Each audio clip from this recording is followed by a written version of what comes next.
Kita pernah tengok filem-filem Mak Saleh yang berkaitan dengan zombie.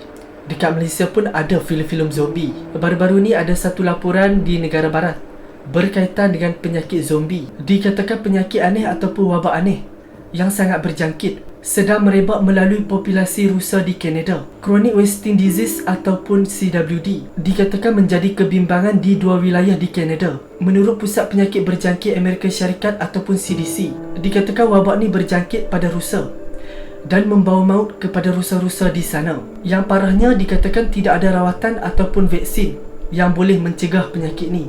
Jadi kalau rusa yang terkena wabak CWD ni tidak akan ada rawatan dan akan maut. Katanya pertama kali dikesan di Amerika Syarikat pada 1960-an.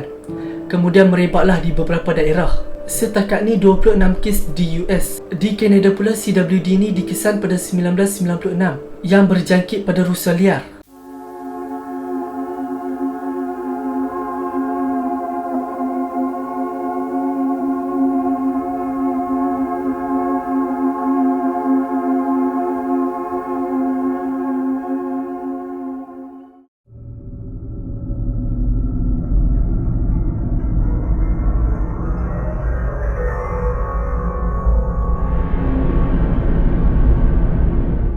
Menurut Pusat Penyakit Berjangkit Amerika Syarikat, CWD ni boleh merebak kepada orang ramai melalui makan daging rusa yang dijangkiti. Dikatakan pemburu rusa adalah antara individu yang boleh terkena ataupun yang berisiko tinggi untuk terkena penyakit zombie ni. Katanya ada satu protein kalau dimasak sekalipun protein tu tak akan mati, dan itulah antara punca yang boleh merebak. Tapi katanya setakat ni tak ada lagi sebarang bukti yang kukuh yang mengatakan penyakit ni boleh merebak kepada manusia atau berjangkit pada manusia. Bagaimanapun, pihak agensi kesihatan menasihati orang ramai agar kurangkan aktiviti memburu, terutama yang memburu rusa. Dan kalau boleh jangan makan rusa ataupun mengendalikan rusa yang kelihatan sakit.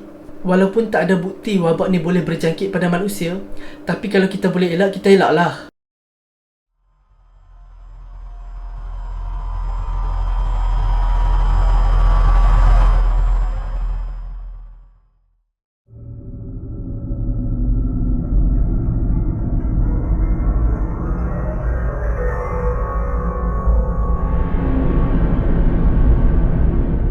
Antara sebab kenapa wabak ni dipanggil wabak zombie, pakar kesihatan kata CWD yang dijangkiti haiwan menyebabkan fungsi otak ataupun hilang kawalan otak pada haiwan tersebut. Mengikut simptom yang disenaraikan oleh Agensi Pemeriksaan Makanan Kanada, haiwan yang terkena wabak zombie ni akan mengeluarkan air liur yang berlebihan. Haiwan-haiwan tu juga akan berubah sikap dan kehilangan rasa takut pada manusia. Dalam erti kata lain, haiwan yang terkena CWD ni akan bersikap agresif, jalan tidak teratur, perubahan tingkah laku dan seterusnya lumpuh. Kalau kita tengok filem zombie, inilah antara simptom yang digambarkan dalam filem zombie. Cuma bezanya berlaku pada rusa dan bukan pada manusia. Disebabkan ada gejala yang ada persamaan dengan zombie.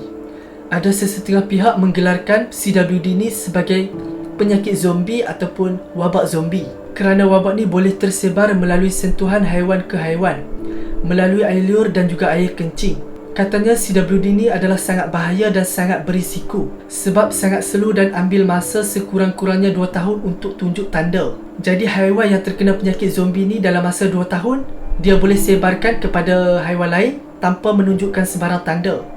Ni yang agak membimbangkan. Macam-macam betul sekarang ni. Harap-harap penyakit ni tak berjangkit pada manusia. Kalau kita tengok filem zombie, kita dapat gambaran lah macam mana zombie ni berjangkit, dan harap-harap tak berjangkit pada manusia lah. Walaupun tak ada bukti yang wabak ni boleh berjangkit pada manusia, tapi apa salahnya kalau kita berjaga-jaga. Semoga kita semua dilindungi dan sama-samalah jaga kesihatan. Setakat itu saja untuk video kali ini, dan jika anda suka video ini, bolehlah subscribe.